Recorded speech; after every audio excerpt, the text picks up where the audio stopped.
Hi guys, welcome back. Speed अच्छा topic है। ये नहीं, इसको तो इसके एक्टर्स ने भी नहीं देखा।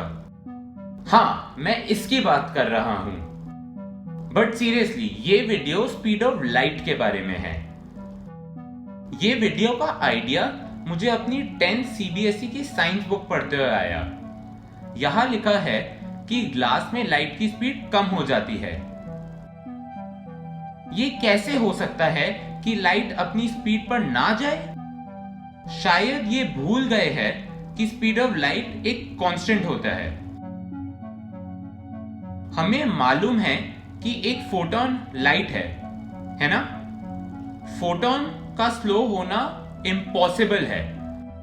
अब जरा देखते हैं इस वीडियो में क्या सवालों का आंसर मिलेगा। क्या आप IIT जाने वाले हैं? क्या लाइट ग्लास में स्लो डाउन हो जाती है? अगर नहीं, तो हमें ऐसा क्यों प्रतीत होता है?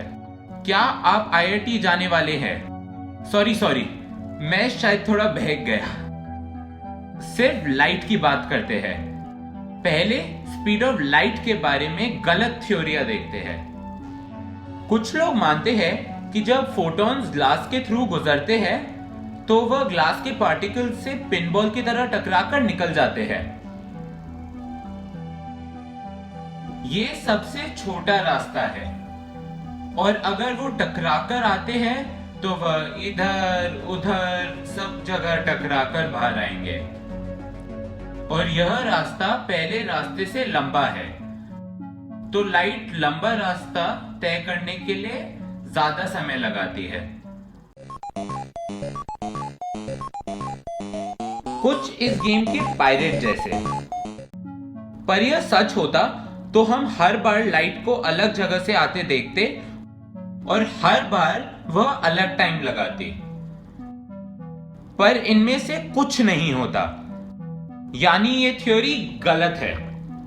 दूसरी थ्योरी है कि ग्लास पार्टिकल्स फोटॉन्स को अब्सॉर्ब कर लेते हैं फिर एमिट कर देते हैं, कुछ इस बेपरवाह डॉग के जैसे। यह है अब्सॉर्प्शन और एमिशन। अब्सॉर्प्शन और एमिशन में बिताया समय लाइट को स्लो कर देता है। एमिशन तो कहीं भी हो सकती है, तो हमें ऐसी डिफ्यूज लाइट मिलनी चाहिए ना, पर ऐसा कभी नहीं होता। तो सही एक्सप्लेनेशन क्या है?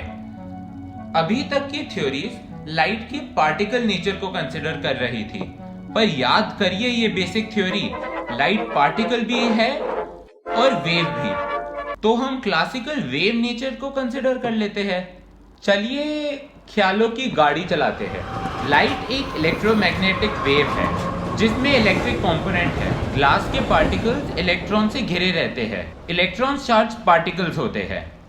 चार्ज पार्टिकल्स इलेक्ट्रिक फील्ड्स को इफेक्ट करते हैं। अब इस आयरन मैन एनालॉजी से कुछ सीखिए।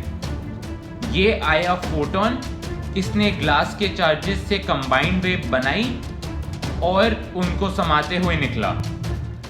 जब लाइट वेव ग्लास के पार्टिकल से टकराती है, पार्टिकल के इलेक्ट्रॉन में वाइब्रेशन होती है जिससे उनकी वेव एमिट होती है। अब लाइट वेव आयरन मैन के जैसे इलेक्ट्रॉन की वेव गुंडों से मिलती है और स्पीड ऑफ लाइट से कम पर चलती है। तो अगर आप एक बीम ऑफ फोटॉन्स को लाइट मानते हैं तो ठीक है, वेव्स के कारण आपको लगेगा कि लाइट स्लो हो गई है, पर साइंस में एक सिंगल फोटॉन को लाइट माना जाता है, इसलिए लाइट कभी स्लो नहीं होती। वीडियो देखने के लिए धन्यवाद। नीचे अपने कमेंट्स पक्का शेयर करना। नए वीडियोस आने वाले हैं तो हमें सब्सक्राइब करना और बेल दबाना मत भूलना।